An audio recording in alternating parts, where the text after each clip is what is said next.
Hi friends, welcome back to Fatafat English with Abhishek sir. दोस्तों, आज मैं आपके साथ एक ऐसा सीक्रेट शेयर करने वाला हूं जिससे आप दुनिया में कोई भी स्किल सीख सकते हो। और ये फॉर्मूला आज तक आपके साथ किसी ने शेयर नहीं किया। इंग्लिश बोलना ही नहीं, आप साइकिल चलाना भी इसी पैटर्न को फॉलो करके सीखते हैं। आप लिखना भी इसी पैटर्न को फॉलो करके सीखते हैं। आपको कुकिंग भी सीखना है तो आपको यही पैटर्न फॉलो करना होगा। अब क्या है वो पैटर्न? दोस्तों, 3 स्टेप का वो पैटर्न है। पहला, लर्न। लर्न का मतलब याद करना कभी नहीं होता। लर्न का मतलब होता है सीखना। याद करने के लिए इंग्लिश में वर्ड है मेमोराइज। मैं आपको आने वाली क्लासेस में सिखाऊंगा इसको डिटेल में कि लर्न और मेमोराइज में क्या अंतर होता है, लेकिन अभी हम बात करेंगे पहला स्टेप, लर्न, सीखना। जब भी आप दुनिया में कुछ भी सीखने की कोशिश करते हैं तो आपको 3 तरीके से इनपुट अपने दिमाग को देना है। या तो आप पढ़ेंगे, या तो आप उसे देखेंगे, या तो आप उसे सुनेंगे। इसी तरीके से हमारे दिमाग में इनपुट जाता है। जैसे इंग्लिश बोलना सीखना, उसके लिए आप मुझे देख भी रहे हैं, सुन भी रहे हैं, और यहां जो लिखा है उसे आप पढ़ भी रहे हैं। तो यहां से लर्निंग तो कंप्लीट हो गई। यानी वीडियो देखने के बाद आपको कॉन्फिडेंस आने लगेगा कि आप इसे सीख गए। लेकिन जो दूसरा स्टेप है वो इससे भी ज्यादा इंपॉर्टेंट है, और वो है प्रैक्टिस। यदि आपने इसको लर्न कर लिया और प्रैक्टिस नहीं किया तो फिर आप भूल सकते हैं, आप अटक सकते हैं, आपको कंफ्यूजन हो सकता है। हिंदी आप इसीलिए अच्छी बोल लेते हैं क्योंकि आपने एक एक सेंटेंस को 10-10 बार, 10-10 हजार बार लिखा है, 10-10 हजार बार सुना है। तो अब इंग्लिश आपके चारों तरफ तो है नहीं, तो फिर आपको क्या करना चाहिए? आपको करना चाहिए उसे बोल बोल के, बोल बोल के, बोल बोल के, बोल बोल के, बोल बोल के इतनी बार बोले कि आपके वो दिमाग में इंप्रेशन छप जाए। या फिर आपको यदि लिखना अच्छा लगता है तो आप लिखकर प्रैक्टिस करें। आप यहां कमेंट्स में लिख सकते हैं, आप अपनी नोटबुक में लिख सकते हैं, आप अपने फोन में एक फोल्डर बनाकर वहां सारी चीजें नोट कर सकते हैं। जितना ज्यादा आप रिपीट करेंगे उतने ही ज्यादा कॉन्फिडेंट आप फील करेंगे। तो ये 2 स्टेप हो गए, पहला लर्न और दूसरा प्रैक्टिस।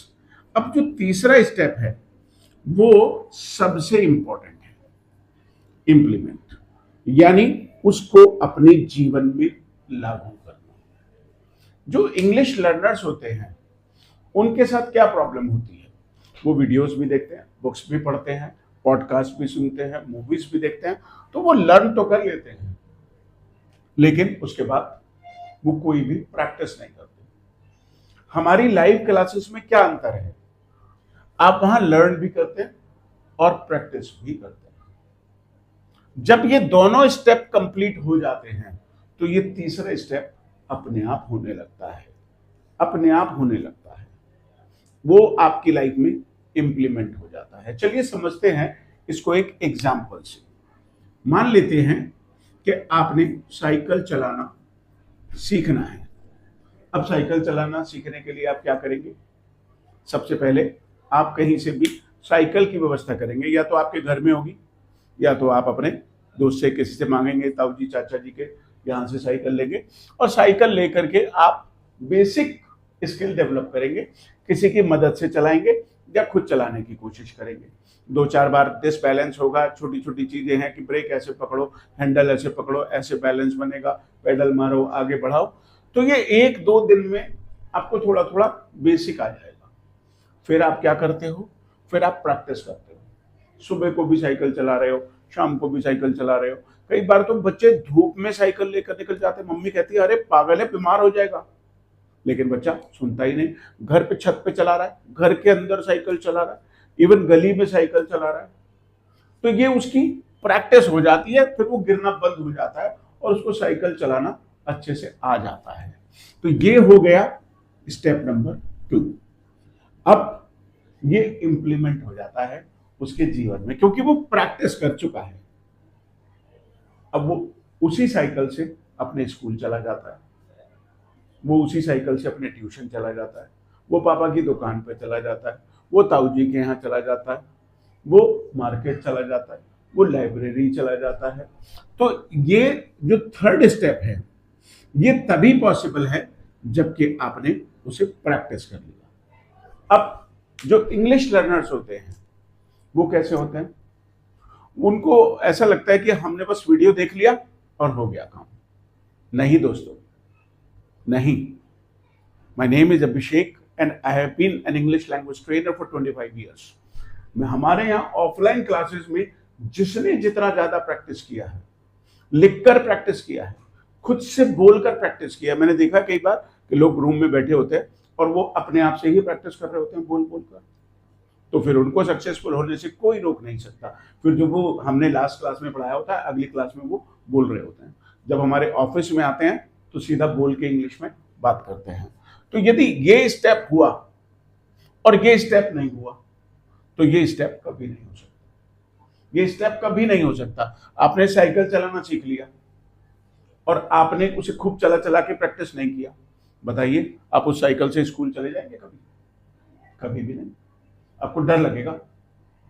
तो these are the steps to learn और टू डेवलप अ स्किल। तो इन स्टेप्स का ध्यान रखिएगा। मैंने आपसे कहा है कि कमेंट्स में लंबी लंबी लाइनें लिखिए और प्रैक्टिस कीजिए। कमेंट्स में लंबी लंबी लाइनें लिखिए और उनको प्रैक्टिस कीजिए, बार बार लिखिए, बार बार प्रैक्टिस कीजिए, नोटबुक पर लिखिए। और यदि आपको जरूरत लगे तो आप हमारा व्हाट्सएप नंबर ढूंढ लें, आपको मिल जाएगा कहीं ना कहीं यूट्यूब चैनल पर, और उस पर हमें फोटो खींच कर भेजें। हमें पता तो चलना चाहिए कि आप सीख रहे हैं। तो किसी भी स्किल को डेवलप करने के लिए सिर्फ 3 स्टेप। स्टेप नंबर 1, बोलिए, आपको बोलना है। Step number 2, step number 3। Good, that's wonderful. Learn, practice and implement. अब इसे घर में दिन में 3-4 बार बोलिए तो ये तीनों स्टेप आपके दिमाग में पक्के हो जाएंगे और फिर आप इंग्लिश बोलना ही नहीं, दुनिया में कुछ भी सीख सकते हैं, क्योंकि आपको क्लैरिटी मिल गई कि मुझे किसी भी चीज को सीखने के लिए कौन से 3 स्टेप फॉलो करने चाहिए। चलिए आगे बढ़ते हैं दोस्तों। आज भी हम वापस ग्रीटिंग्स की ही बात करने वाले हैं, लेकिन ये छोटे छोटे फॉर्मूलाज मैं आपको समय समय पर सिखाता रहूंगा, because I am not here to train you to speak English. मैं आपका एक ओवरऑल पर्सनैलिटी डेवलपमेंट ट्रेनर हूं, जहां मैं न केवल आपको इंग्लिश बोलना सिखाऊंगा बल्कि आपकी पर्सनैलिटी को डेवलप करके, आपके प्रेजेंटेशन स्किल्स को डेवलप करके, आपके कम्युनिकेशन स्किल्स को डेवलप करके आपको इंटरव्यू क्वालिफाई करना भी सिखाऊंगा। तो दोस्तों, इंग्लिश बोलना सीखने के साथ हम यहाँ इस चैनल पर आपकी ओवरऑल पर्सनैलिटी भी डेवलप करेंगे। चलिए आगे बढ़ते हैं। अब हम आज बात करने वाले हैं कि भाई हमने इनफॉर्मल ग्रीटिंग्स, फॉर्मल ग्रीटिंग्स तो सीख लिया, hi, bye, good morning, have a nice day, ये तो हमने सीख लिया। I am glad to see you भी सीख लिया, प्लेजर इज माइन भी सीख लिया। अब इससे आगे की बात होती है जब आप लोगों से पूछते हैं how are you, hey how are you, how are you. देखिए, इसको ध्यान से बोलिएगा, इसको हाउ आर यू अलग अलग करके मत बोलिएगा कभी। Hey how are you, hey how are you बोलिए ना, इसमें कैसा शर्माना, हाउ आर यू। अब ये तो आप कहेंगे सर इसमें नया क्या है, ये तो मैं पहले से जानता हूं। इसमें ही बहुत कुछ अभी जुड़ने वाला है। आपने बचपन से सुना है I am fine, I am fine, how are you, I am fine. ये आपको बहुत अच्छे से आता है, लेकिन इसमें एक प्रॉब्लम है। जब आप हिंदी बोलते हैं तो आप लोगों से क्या पूछते हैं, और क्या हाल है? तो सामने वाला व्यक्ति कहता है मैं अच्छा हूं और आप सुनाओ। और इंग्लिश में how are you, I am fine. अंग्रेज ऐसा नहीं करते। जब भी आप कुछ लोगों को जो अच्छे से इंग्लिश बोलते हैं, वो लोगों को जब आप सुनेंगे तो आप ऐसा कुछ भी नहीं सुनेंगे, ऐसा कुछ भी नहीं सुनेंगे। आपको इसे चेंज करके बोलना चाहिए। और वो सारा चेंज आप कैसे करेंगे, आज के इस वीडियो में एक एक चीज सीखेंगे कि हाउ आर यू कहने के और कौन कौन से तरीके हैं। सोचिए, आपको यदि केवल हाउ आर यू कहना आता है और किसी ने कोई और तरीका बोल दिया तो आप तो समझ ही नहीं पाएंगे। जैसे मैं अक्सर लोगों से पूछता हूँ हाउ आर यू डूइंग, और वो मुझे बताने लगते हैं कि मैं ये कर रहा हूँ, मैं ये कर रहा हूँ, मैं ऐसे कर रहा हूँ, जबकि मैं उनसे हाउ आर यू पूछ रहा था। तो आज इस वीडियो को एंड तक देखिए, क्योंकि इस वीडियो के बाद आप लर्न तो कर लेंगे, आपको इसे प्रैक्टिस करना है, क्योंकि बहुत बार प्रैक्टिस हो गया तो लाइफ में इंप्लीमेंट अपने आप हो जाएगा। चलिए, जैसे इसको पहले बोलकर दिखाइए, सबको मिला दीजिए, how you, how you, I am fine, लेकिन इसी में जोड़ लीजिए and you, I am fine, and you, hey how you. मान लिया आपने मुझसे पूछा sir how you, I am fine, and you, तो फिर आप क्या जवाब देंगे?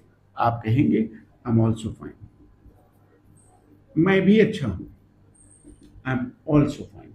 ये तो एक तरीका हो गया, सबसे बेसिक, सबसे बेसिक, मतलब ये तो सबसे कॉमन तरीका है। छोटे बच्चों से भी बात करोगे, हाउ यू पूछोगे, आई एम फाइन, वो इतना कह करके रोक देंगे। लेकिन शिष्टाचार ये कहता है कि हमें सामने वाले से भी पूछना चाहिए कि भाई आप कैसे हो, तो आप कैसे जोड़ेंगे? आई एम फाइन। और ये जो देख रहे हो आप, ये एन नहीं है, ये एंड है, लेकिन जब हम फ्लो में बोलते हैं तो इसकी आवाज निकलती है एन। जैसे mango Frooti, fresh and juicy, mango Frooti, fresh and juicy, rock and roll, Neil and Nikki. आप देखिए, वो जो बालों में शैम्पू लगाते हैं आप, क्या नाम होता है उसका? Head and shoulders. और वो जो गालों पे लगाने वाली क्रीम होती है, that's right, fair and lovely. अब यदि हम उसे बोलने लगे फेयर एंड लवली, तो सारा खराब नहीं हो जाएगा? तो ध्यान रखिएगा इस बात का। तो आप आज के बाद जब ये लिखेंगे तो ऐसे लिख सकते हैं, एक इधर एपोस्ट्रोफी लगाइए, एक इधर एपोस्ट्रोफी लगाइए, और इसे ऐसे ही बोलने की भी कोशिश कीजिए। चलिए एक बार प्रैक्टिस कर लेते हैं। How are you, come on, बोलिए बोलिए। I am fine, and you, I am also fine. अब जरा एक काम करते हैं, जरा साइड में इधर पूछिए, हाउ आर यू, इधर पूछिए हाउ आर यू, अब इधर जवाब दे दीजिए, आई एम फाइन, एंड यू, इधर जवाब दे दीजिए, आई एम फाइन, एंड यू, इधर दूसरे वाले व्यक्ति का रेस्पॉन्स दे दीजिए, आई am also fine, I am also fine. चलिए अब मैं आपसे पूछ लेता हूं, हाउ आर यू, जवाब दीजिए, आई एम ऑल्सो फाइन। अब मान लेते हैं आपने मुझसे पूछा, पूछिए पूछिए, आई एम फाइन, एंड यू, अब अपना जवाब दीजिए। या इसी तरीके से हमें प्रैक्टिस करनी है लिखकर। जितनी बार लिखेंगे, जितनी बार बोलेंगे, हमारे दिमाग और हमारी जबान को आदत हो जाएगी।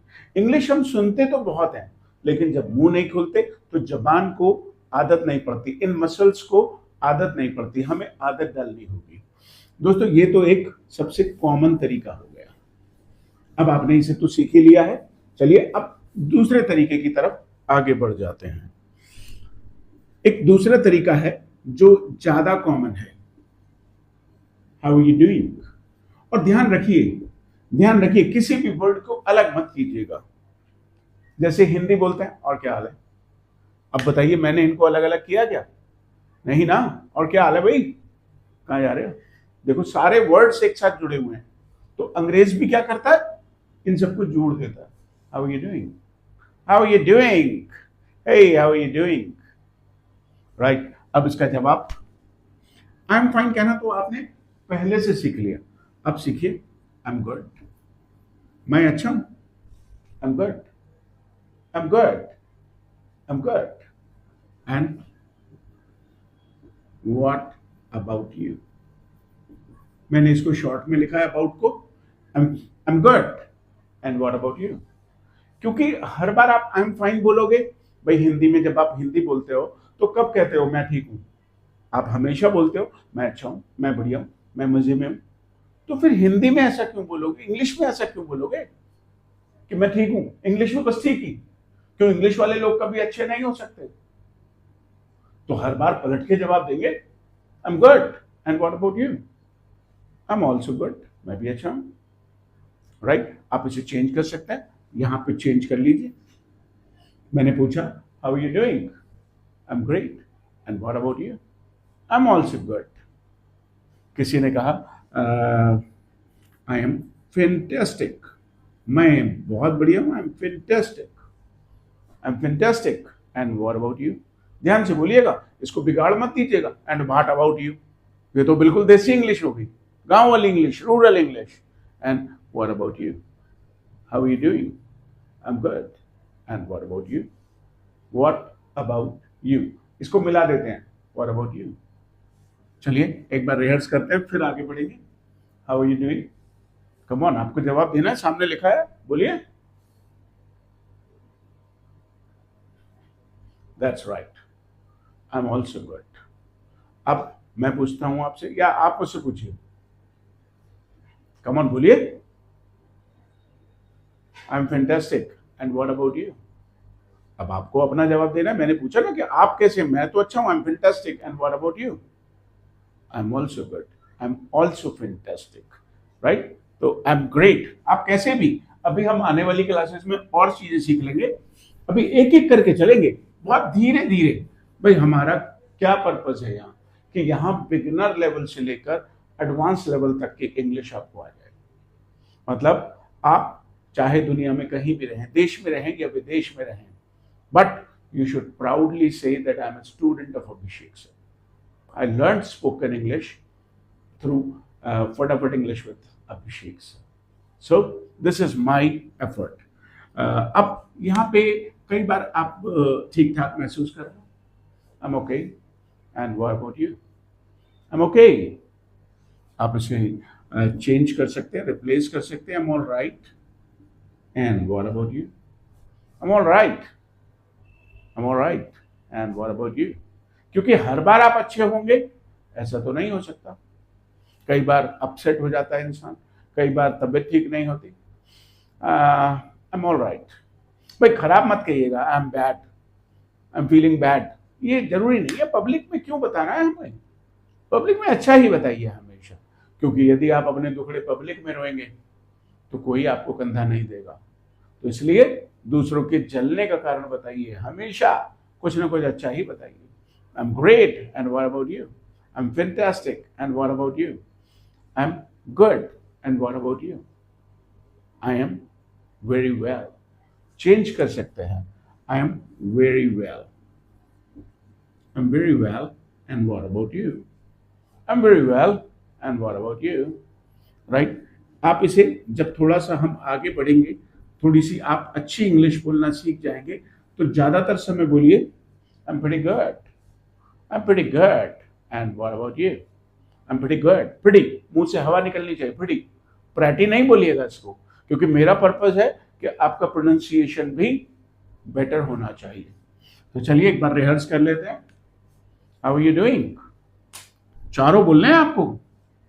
अब कैसे बोलेंगे, I am okay, and what about you, I am all right, and what about you, I am very well, and what about you, I am pretty good. अब जब बोल रहे हैं ना तो एक्सप्रेशन भी होनी चाहिए, आई एम प्रीटी गुड। आपने ऐसे बोल दिया आई एम प्रीटी गुड, ये तो कोई बात नहीं हुई, लगना भी तो चाहिए कि आवाज से कि हाँ अच्छा महसूस कर रहे हैं। I am pretty good, and what about you. तो चलिए चारों को एक बार फिर से बोलिए, मैं भी आपके साथ बोलता हूँ। I am okay, and what about you, I am all right, and what about you, come on, I am very well, and what about you, I am pretty good, pretty good, and what about you, right. तो दोस्तों अब जब भी आपको जरूरत लगे तो screenshot ले लें, क्योंकि बाद में ये मिट जाएगा। आप प्रैक्टिस कैसे करेंगे, आपको पूरा याद रहना चाहिए कि हमने वीडियो में क्या क्या सिखाया, तभी तो आप हमें प्रैक्टिस करके दिखा पाएंगे, नहीं तो आप भूल जाएंगे। और फिर वीडियो को कैसे ढूंढेंगे, आप कैसे ढूंढेंगे कि हमने क्या सिखाया था, फिर से दोबारा से वीडियो चलाना पड़ेगा आपको। तो ये बात क्लियर हो गई। अब हमारे पास तरीके हो गए दो, पहला हाउ आर यू और दूसरा how are you doing.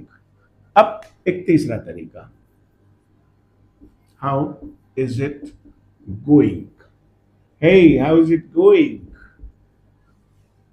Hey how is it going. तो जनरली इसका जो जवाब लोग देते हैं वो क्या जवाब होता है, इट्स ग्रेट।